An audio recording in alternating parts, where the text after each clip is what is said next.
టాలీవుడ్డే మామా టాలీవుడ్డే మామా block buster అడ్డా మామా ఎటు చూసిన హిట్సే మామా కృష్ణానగరే మామా కృష్ణానగరే మామా సినిమానే లైఫ్ రా మామా లైఫ్ అంతా సినిమా మామా.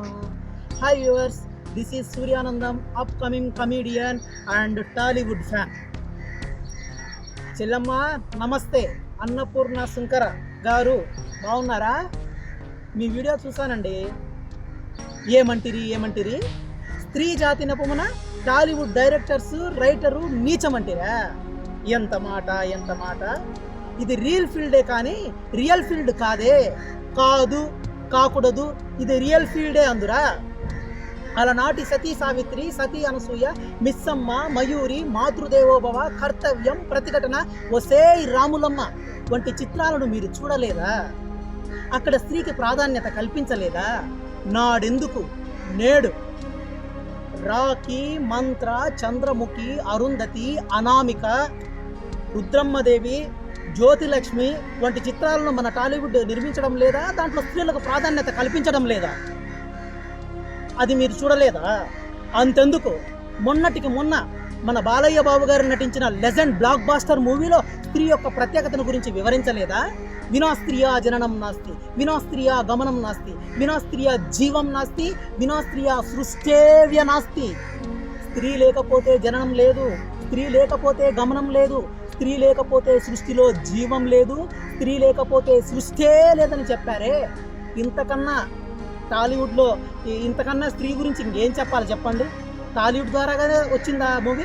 మీరు చూడలేదా? ఆ డైలాగులు వచ్చినప్పుడు చెవులు మూసుకున్నారా? ఇంకా ఏమంటారమ్మా మీరు? దుశ్శాసనుడు చరిత్రలో ద్రౌపది చీరలాగితే రాక్షసుడు అన్నారు. అదే ప్రభాస్ తమన్నా చీరలాగితే హీరో ఎలా అయ్యాడు? అందులో లాజిక్ ఏంటి అని అడిగారు. బాగుంది. దాంట్లో లాజిక్ ఏందంటే పగకు ప్రేమకు మధ్య ఎంత వ్యత్యాసం ఉందో అంత ఉంది. దుశ్శాసనుడు పగతో ద్రౌపది చీరలాగినప్పుడు ద్రౌపది ఏడ్చింది. కానీ ఇక్కడ ప్రభాస్ ప్రేమతో తమన్నా చీరలాగాడు. తమన్నా సిగ్గుపడింది, పాజిటివ్గా రెస్పాన్స్ ఇచ్చింది. సో ఇది ప్రేమ, అది పగ. అర్థమైందా లాజిక్? దృశ్యాలు ఒకటే కానీ వాటి భావాలు, అనుభూతులు వేరే. కాబట్టి అది అర్థం చేసుకోండి ఫస్ట్. ఇంకా ఏమన్నారు?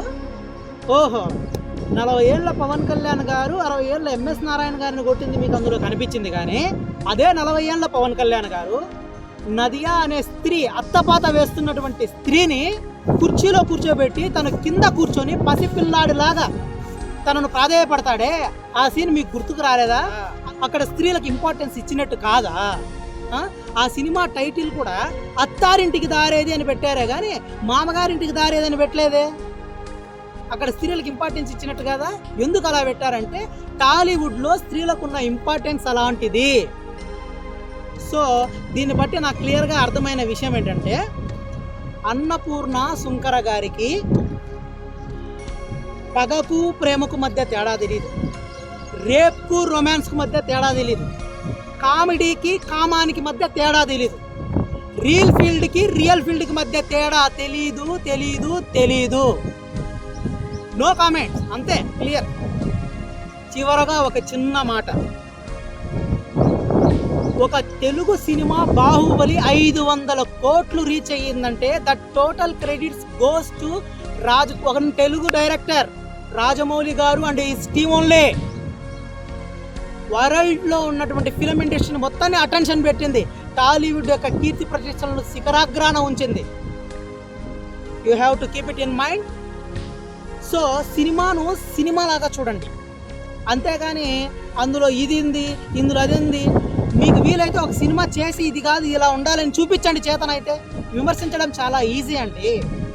మంచిని పరిచయం చేయాలంటే చెడుని చూపించక తప్పదు. సో మనం ఏం చేయాలంటే సినిమా చూసిన తర్వాత మంచి ఏది చెడు ఏది, మంచిని తీసుకొని చెడుని వదిలేయండి. హంస తెలుసు కదా, హంస పాలన మాత్రమే తాగి నీళ్ళను వదిలేస్తుంది. సేమ్ ఆ కైండ్ ఆఫ్ యాటిట్యూడ్ని మనం డెవలప్ చేసుకోవాలి. ఓకేనా? ఇంకెప్పుడన్నా వీడియో చేసేటప్పుడు మేడం విచక్షణ జ్ఞానంతో కొద్దిగా ఆలోచన చేసి, పబ్లిసిటీ కోసం కాకుండా కొద్దిగా ఆలోచన చేసి, వీటికంటే చాలా విషయాలు, భయంకరమైన విషయాలు ఉన్నాయి బయట సమాజంలో. స్త్రీలపై అత్యాచారం ఏంటి, తర్వాత చిన్నపిల్లలకు చదువు, ఇలాంటి చాలా అంశాలు ఉన్నాయి. వీటి మీద మూమెంట్ తీసుకురండి, వీడియోస్ తయారు చేయండి. మీ టాలీవుడ్ మొత్తం మీకు సపోర్ట్ చేస్తుంది, ఆల్రెడీ పాపులర్ అయ్యారు కదా. ఇలాంటి అంశాల్లో అందరూ సహాయం చేస్తారు. Only don't play this kind of cheap tricks please.